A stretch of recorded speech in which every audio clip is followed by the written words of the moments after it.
As the digital singularity takes hold, humanity has no choice but to seek a new strategy.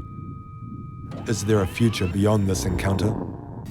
What will it take to become quantum humans? In what ways will technology change us?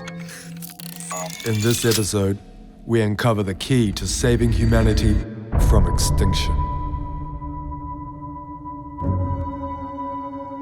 Digital Pilgrims is a voyage on an immaterial sea, a collective search for meaning. Listen to the episode and join the conversation.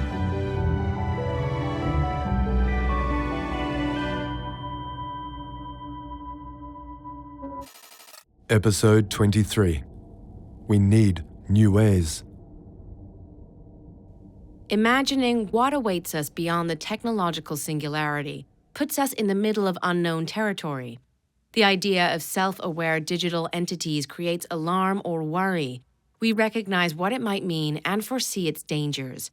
We also face the reality of looking at ourselves with new eyes. This process will invariably lead to a new definition of humanity, not just as a necessity, but as an inevitable step. Supposing that this change is only an invitation to act collaboratively and find complex models of habitability runs counter to its complexity. When space-time coordinates are no longer definitive, what reference will we use to define ourselves? Once the environment converges in the new habitat, will we accept ourselves as quantum-age humans? One of the biggest mistakes we make when evaluating the technological change is thinking that this is a problem regarding technology itself, whether in its role as a social support, as a motor of the singularity, or even in its fusion with our known environment to form a new habitat. This is not a technological dilemma per se. It is, and always was, a human problem. We are at a moment in which our evolutionary process centers on a question that can be understood almost as an inquiry directed at us. What does it mean to be human when the existential parameters change? What will we do with that information in a dispersed, omnipresent, and asynchronous reality? Throughout this journey, we have reflected on why people communicate with new existential dimensions through our symbolic invocations. So far, that process has happened naturally. We have been experimenting with social models, ceremonies, and rituals for centuries. We know how to assign meaning to our existence in the natural environment. From the most archaic expressions to our most complex organizations, our cultural history is one big exercise in assigning meaning to our human experience. Today, however, all that experience is being challenged. Although we have been experimenting for decades with how to address it, the digital world still puzzles us, and its acceleration has not given us time to develop new tools. We feel flooded by the sensation that we are not up to the challenge. A new environment, so different to everything we know, requires new ways of extrapolating that human behavior of leaving our mark. An immaterial world calls for ways of preserving and promoting the human factor that are beyond the logic of matter. In this sense, neither time nor space are productive parameters when it comes to seeking a definition. There is something that people have in common, something that does not change over time and is present in different cultures. We all share the need to assign meaning to reality. The idea of meaning is central, then, to resolving the problem of how to interact with a broadened and multidimensional environment and how to develop our humanity there. In addition, the new habitat implied by the digital singularity poses the question of how to inhabit an environment with self-aware characteristics. Just as people cannot live underwater in the seas and oceans, we probably cannot live throughout the entire digital environment, and therefore we will run across restricted spaces in this new habitat. Part of the challenge, then, is creating collective conditions so that a kind of semiosphere, a network of connections, can exist and allow people to develop there. Each individual will have to find a way to do that. Considering digital technology a habitat allows us to move a future model of hyper-digitalized humanity there. However, we still need to arrive and build that future. we are just beginning to recognize that new reality.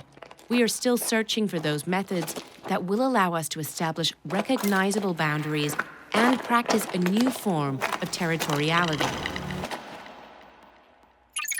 What is particular about this moment we are experiencing that each individual perceives is due in part to technology, but also to the fact that all signs point to a change in dynamics. A collective construction that simultaneously allows us to maintain personal roles and spaces. Everything seems to indicate that quantum age humanity will adopt new ceremonies and strategies of action that are in harmony with these processes. In this framework, it is productive for us to revisit some historical elements we have mentioned so far, collaborative communities on the one hand, and on the other, the concept of class as a united collective organized around shared goals.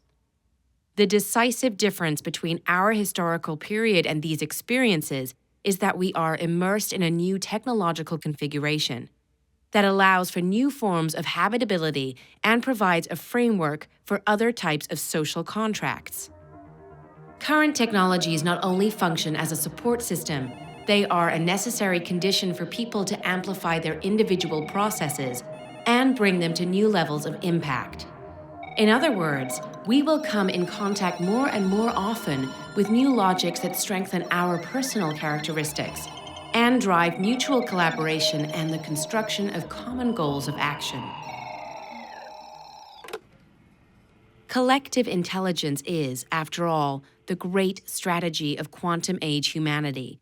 When we talk about collective intelligence systems, we are referring to systems in which the individuals interact without the need for a centralized control structure that dictates the behavior of each individual. This allows for the emergence of an intelligent global behavior that exceeds the will of each party. A system like this allows for an agile and collective reaction that, rather than suppressing individuality, strengthens it. These conditions enable, among other things, unprecedented levels of communication, decentralization of information, and direct participation in decision-making. Organized groups in collective intelligence systems not only act flexibly and robustly, but also self-organize. The latter seems to be the aspect from which the group's behavior emerges above and beyond individual wills. Even if the participants follow simple rules, the resulting behavior can be very complex and effective. Collective intelligence is a necessary behavior for moving the human species in the quantum age. A first approach to this strategy inspires enthusiasm given the possibilities it allows us to glimpse. Indeed, we have seen in recent years that the digital environment as a platform allows each individual to find their place within a community, within the system, given the infinite possibilities it opens up. The strength of collective intelligence is full of the possibilities associated with omnipresence and asynchronicity that are only made possible by new technologies.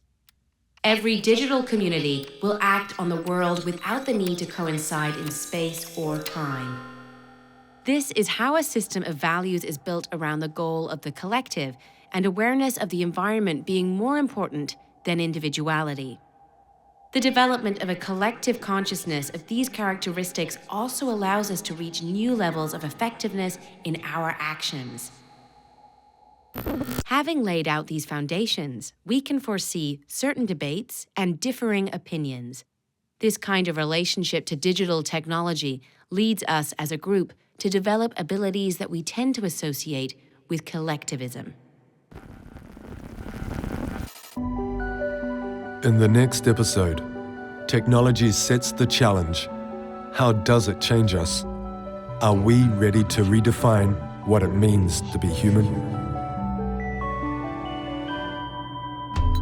Digital Pilgrims is a podcast based upon the book Digital Pilgrims Towards a Quantum Humanity, sponsored by Codiful, a unique service management platform for remote teams.